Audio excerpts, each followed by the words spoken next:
Hi everyone, in this video we are going to go over the page layout in Excel on Mac.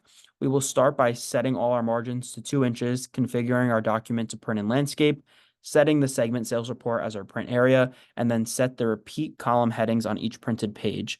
So let's go over into our page layout tab. We will start going into margins. These are just a couple defaults that are already here, but we'll go to custom margins. They told us they want 2 inches on all 4 sides. So we'll just do that for the top, right, bottom, and left. They did not mention anything about header and footer, so we can just ignore that. So go ahead and click OK. Next, they told us to have our orientation as landscape. We want our segment sales report as our print area. So I'm just going to select everything on the report, go to print area, set print area. And the last thing is we are going to go to print tiles where it says, I'm just going to move this over, where it says rows to repeat at top.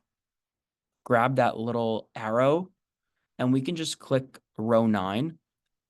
That means every time this workbook is printed, the headers of salesperson, date, city, etc. will be repeated on each printed page. Go ahead and hit enter or return on your keyboard. And you can click OK. Now, just to show what we just did, I'm going to click Command P. This will show our print preview, and you can see our sales report is the only thing going to be printed.